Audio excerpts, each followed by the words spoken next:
কার চিঠি? আপনার ছেলের। তার স্ত্রীকে লিখেছেন? আমার ছেলের বিয়ে এখনো হয়নি। ভেবে আনন্দ পেতে পারেন। আপনি হঠাৎ এখানে এই চিঠি পৌঁছে দিলেন কেন? আমার নিজের স্বার্থে। বিপাশাকে আমি ভালোবাসি, বিয়ে করতে চাই। আমি এই চিঠি রাজীব ঘোষকে পৌঁছে দিলে সে বিশ্বাসই করবে না।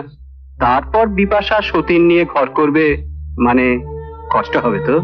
তারপর ধরুন এমকম পাস করা ছেলে জেনে শুনে দুটো বিয়ে করেছে, জেল তো হবেই, অন্তত বছর 5 তো বটেই। আর কিছু বলবেন? না না, যা বলার আমি বলে ফেলেছি। তবে আমার সঙ্গে বিয়েটা না হলে বাকি কথাগুলো পুলিশকেই বলবো। এই চিঠি যাকে লেখা তার ঠিকানাটা কিন্তু আমার কাছেই আছে, খুঁজতে খুব একটা অসুবিধা হবে না। কি বলেন? তোমার কোনো অসুবিধা হচ্ছে না তো? না না, অসুবিধার কি আছে? এই যে সব সম্পত্তি দেখছো, এগুলো এখন আমার বলে মনে হচ্ছে, 2 দিন বাদে সব বিপাশা মায়ের হবে। তোমার বাবা তোমায় কিছু বলেননি বুঝি? কই না তো। ঠিক আছে, আস্তে আস্তে সব জেনে যাবে। মা, ওষুধটা খেয়ে নাও। না রে, আর ওষুধ খেতে ভালো লাগে না। জেদ করো না মা, ডাক্তারবাবু বলে গেছেন তোমার যেন ঠিক সময় মতো ওষুধ খাওয়ানো হয়। ভয় নেই, তোর মা অত তাড়াতাড়ি মরবে না।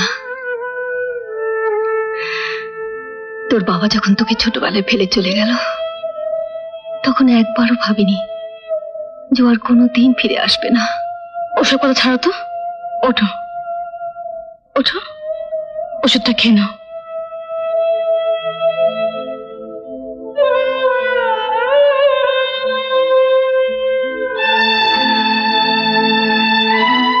আচ্ছা মা, তুমি তো জানো বাবা এখন কোথায়? তোমার শরীর খারাপের কথা শুনলে বাবা নিশ্চয়ই আমার সঙ্গে চলে আসবে। বলো না মা, বাবা এখন কোথায় আছেন? তোকে আমি কতবার বলেছি, আমি মরে গেলেও তোর বাবার ঠিকানা কিছুতেই দিতে পারবো না। তবে কেন আমাকে মিছিমিছি কষ্ট দিস বলতো?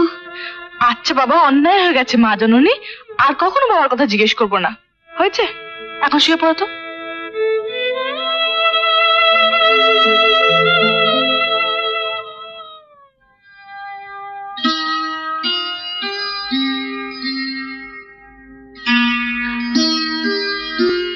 হ্যাঁ রে, এখন আবার কি লিখতে বসলি? কলকাতায় অমলা পিসিকে চিঠি লিখছি।